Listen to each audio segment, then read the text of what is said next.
the stage, performs clubs all over town. Give it up for Mike Joseph!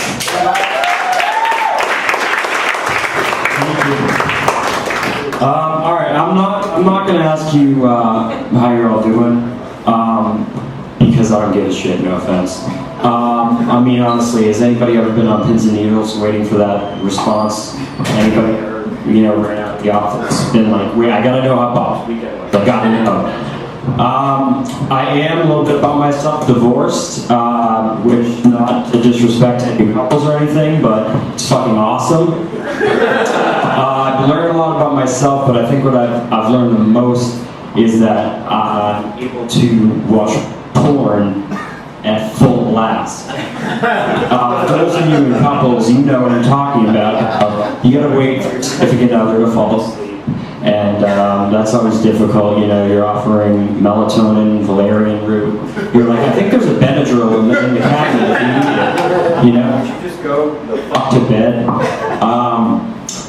But eventually once they, fall asleep, you can go down to your den or your office or your lair or wherever you, do your thing. And pretty much that's it. I mean, for married people, it just kind of sucks, but now that I'm single, honestly, I am going to a lot of strip clubs, and I used to go to strip clubs and kind of enjoy it, and now I'm just kind of bitter, I guess.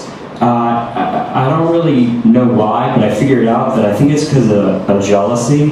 Here are these girls carrying around stacks of cash like they're fucking Scarface, and I'm like calling my friends and family if I find like a $50 in my pocket.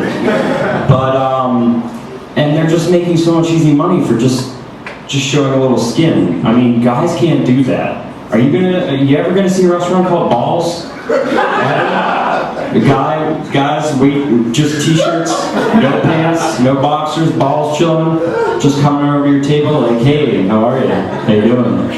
Can I take your drink order? The girls are like giggling, trying not to stare at the balls. You're like, all right, well, I'll be right back with your drink order. And the girls are like, oh my god, did you see his balls? Oh my god, do you think they were real? I mean, they were too perfect. They were too perfect, dude. No, they had to have been fake. They definitely had to have been fake.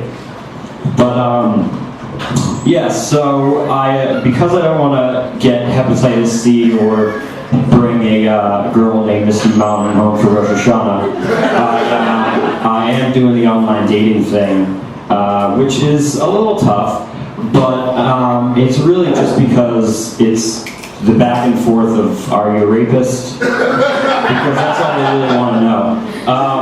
But one of the questions on there is there an eye color that's a deal breaker for you? An eye color. And honestly, if you're going to take the time to answer that question, and if there's an eye color that actually is a deal breaker, then I don't want to fucking date you. I just got out of a relationship where I'd get waterboarded if I left a towel on the goddamn ground. So if her eyes are mustard yellow, I don't care. If she has eyes, that's fine with me. Honestly, that's totally fine.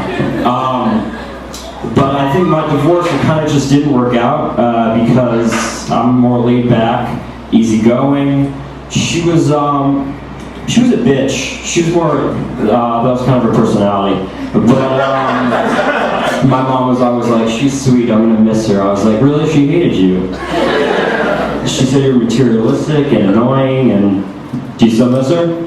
But yeah, the eye color, they really want to know about the eye color, and it's a question that nobody ever cares.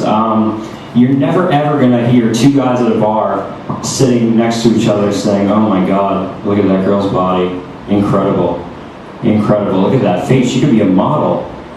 Yeah, but look, can you see her eyes though? They're fucking hazel eyes. That's disgusting.